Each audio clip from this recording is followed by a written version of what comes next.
देहरादून में लगेगा बाबा बागेश्वर का पंडाल, पर्ची निकाल कर बताएंगे किसका क्या है हाल।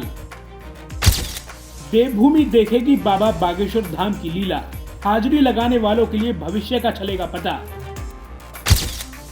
सीएम धामी मंच पर आएंगे, राजनीति गरमाएगी, लगता है सियासी संग्राम खूब मचाएगी। पर्ची से चमत्कार दिखाने वाला बाबा और लोगों को पागल बनाने वाले बाबा और भविष्य से लेकर फ्यूचर देखने वाले एक शास्त्री के कार्यक्रम की तारीख तय हो चुकी है। देवभूमि में बाबा बागेश्वर की बड़ी एंट्री होने वाली है। उत्तराखंड में बाबा बागेश्वर बड़ा चमत्कार करने वाले हैं। धीरेन्द्र शास्त्री जब देवभूमि में आएंगे तो उस कार्यक्रम के बहाने कई संकेत दे चुके होंगे।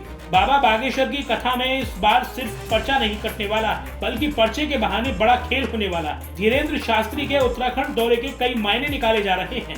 वैसे भी बाबा बागेश्वर जहां कथा कहते हैं, कुछ न कुछ नया मिलता है। इस बार भी शायद वही होगा, इसलिए धीरेन्द्र शास्त्री की कथा को लेकर तैयारियां जारी हैं। लेकिन बाबा बागेश्वर की कथा देहरादून में ऐसे वक्त में हो रही है जब देश प्रदेश दिवाली की तैयारी में होगा, यानी बाबा बागेश्वर की दिवाली ही समझिए। तो देवभूमि में होने जा रहा है। धीरेन्द्र शास्त्री की कथा में इस बार राजनीति की झलक भी देखने को मिलेगी। इससे अंदाजा लगाया जा सकता है कि बाबा बागेश्वर धाम सरकार की कथा क्या संकेत देने वाली है। ऐसे भी बाबा बागेश्वर की कथा में राजनीति की एंट्री ना हो, ऐसा हो नहीं सकता। जब धीरेन्द्र शास्त्री का पंडाल जहां लगा हो, सियासी संग्राम मचा ही है। अब इस बार उत्तराखंड की सियासत में उबाल आने वाला है। इसके लिए धीरेन्द्र शास्त्री की कथा ही काफी है। तारीख होगी 4 नवंबर, यानी अब कुछ ही दिन का वक्त बाकी बचा है। 4 नवंबर की तारीख उत्तराखंड में बाबा बागेश्वर का दिन होगा।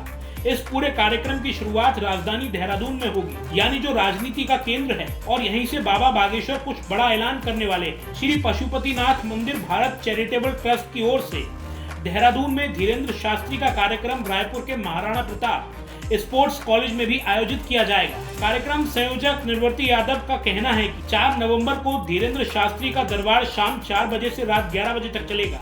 इससे पहले 2 नवंबर को सनातन कलश यात्रा निकाली जाएगी।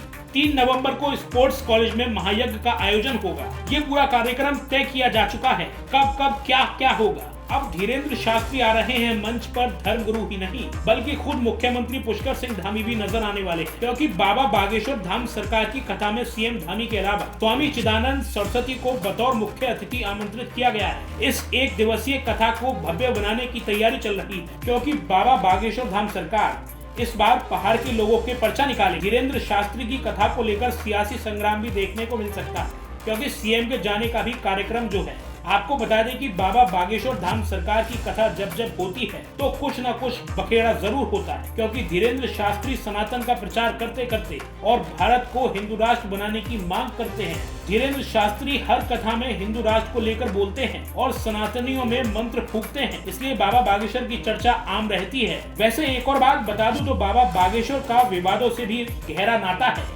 क्योंकि विवादों को लेकर बाबा बागेश्वर खूब सुर्खियों में रहते हैं। पिछले कुछ महीनों में धीरेन्द्र शास्त्री कई विवादों में घिरे, लेकिन उस पर खासा असर नहीं पड़ा, क्योंकि सनातनी हर एंगल से उनको पसंद करते हैं और बाबा बागेश्वर की कथा को सुनते हैं।